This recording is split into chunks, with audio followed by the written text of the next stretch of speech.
Expediente orador. Artigo 172, parágrafo 6º, regimento interno. Faculto a palavra e concedo ao excelentíssimo escritor José Márcio da Silva, que abordará o tema História de Jardim pelo tempo regimental. Queria aproveitar o momento e saudar aqui seu Francisco, sua esposa, o filho Lucas de Márcio. Sejam bem-vindos a essa casa, seu Francisco.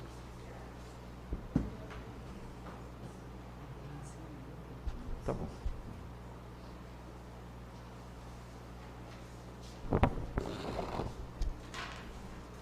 Boa noite a todos. Eu queria agradecer a minha família aqui presente, agradecer a doutora Liliane pelo apoio que eu tenho recebido dela, agradecer a Zé Apolião pela oportunidade, agradecer ao vereador Cisa e ao vereador Serginho também pela imensa oportunidade, pelo apoio, agradecer à professora Dulcicleide e ao professor Josimilson, que me apoiaram muito, e sem eles esse trabalho não poderia ter sido levado adiante. O município de Jardim, no extremo sul do Ceará, é conhecido por sua tradicional Festa dos Caretas. Esta é sua marca cultural. Falta, no entanto, a marca histórica. Cada município desse imenso Brasil tem uma história que lhe é característica, que lhe é própria. Mas qual é a marca histórica de Jardim? Muito mais que a Festa dos Caretas, no meio histórico, Jardim é conhecido em todo o Ceará, no Nordeste e parte do Brasil, pelo movimento armado de 1831, após a abdicação de Dom Pedro I. Conhecido por diversos nomes, como a Revolução de Pinto Madeira, Revolta de 1832 no Cariri, Guerra de Pinto Madeira, Guerra do Pinto, Rebelião de Joaquim Pinto Madeira, Sedição de Pinto Madeira, Revolução de 1832 no Ceará, Levante de Pinto Madeira, Comoção Pintista e Insurreição do Crato. Aqui em Jardim, particularmente, é chamado pejorativamente de Guerra dos Cacetes. Esta, sem dúvida, é a história que marca o município de Jardim. Esta história faz parte de sua cultura, de sua identidade enquanto povo. No entanto, a maior parte da população jardinense desconhece sua tradição histórica mais característica.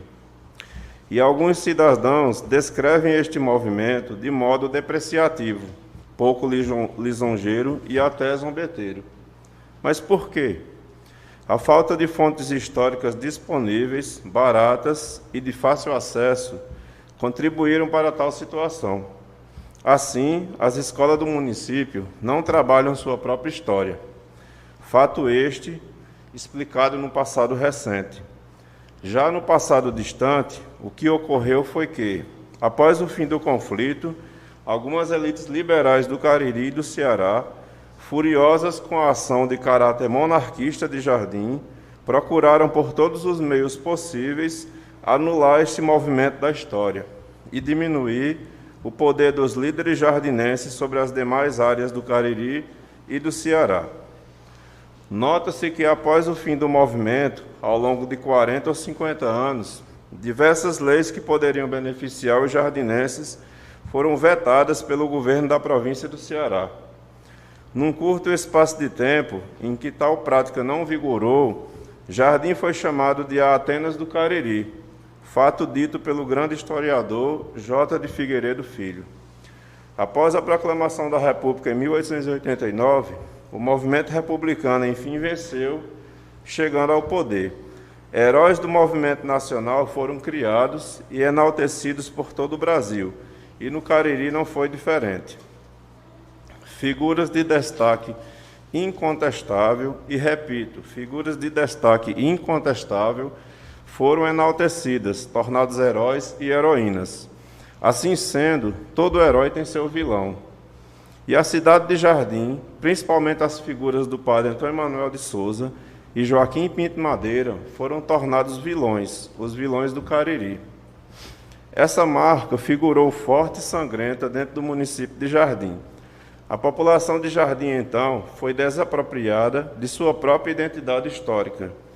E nas décadas que se seguiram, a história verdadeira foi esquecida e outra história foi contada, uma história contada pelos vencedores.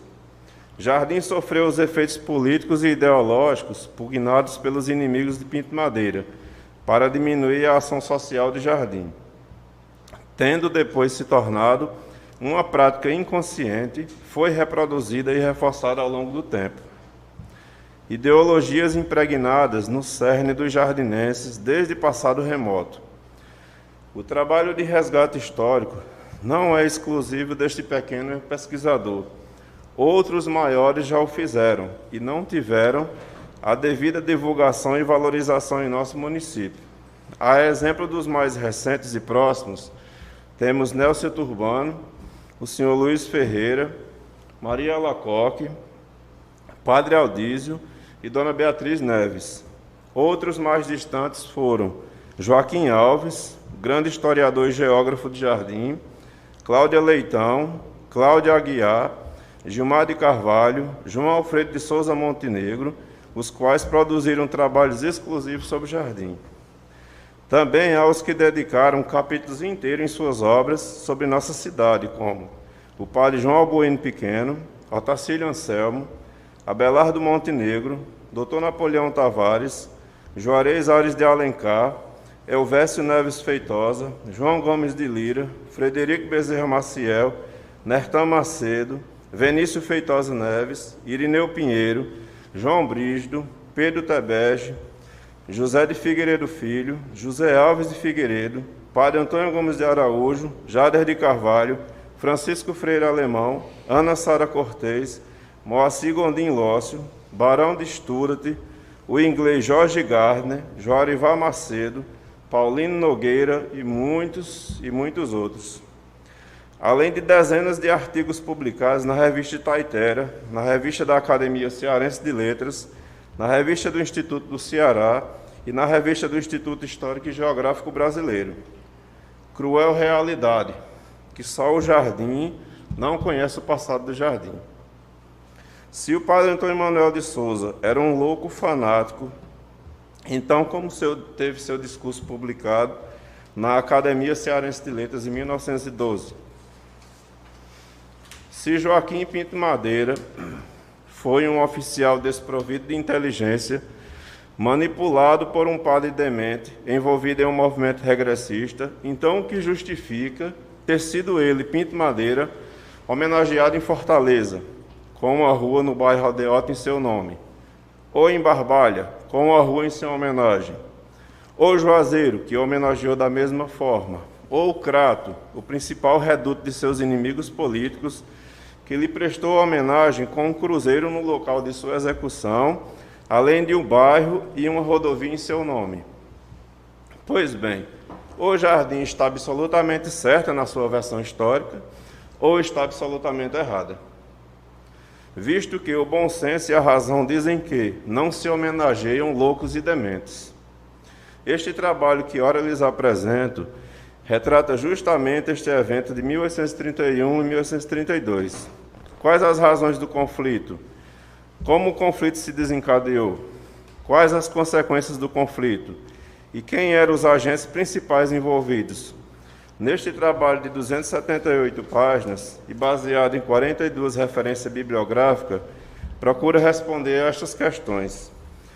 O livro apresentado por este pesquisador não tem qualquer vínculo político e sua publicação não contou com qualquer apoio financeiro público ou privado. Este livro é fruto da ação moral de um jardinense que, assim como muitos outros jardinenses, querem o bem de sua terra natal e de sua população. Que a população de Jardim, através da leitura desse livro, tome posse e se aproprie de sua principal tradição histórica, que é a Revolução de Pinto Madeira. A festa dos caretas é, sem dúvida, um símbolo tradicional a ser preservado, mas não é o único. Jardim possui inúmeros talentos em todas as áreas da arte, do esporte e da cultura, mas que, infelizmente, encontram mais abrigo em paragens distantes daqui. Portanto, a ideia de uma cidade atrasada, que procura valorizar com mais força apenas uma de suas tradições culturais, deve ser modificada. Todos os aspectos culturais e artísticos devem ser igualmente respeitados, valorizados e apoiados. Jardim precisa urgentemente evoluir culturalmente. O maior disseminador de cultura no município, sem dúvida, é o professor, e este deve ser valorizado, respeitado e receber o salário justo que lhe é de direito. Que o jardinense sinta orgulho de sua terra natal. E obrigado pela atenção de todos.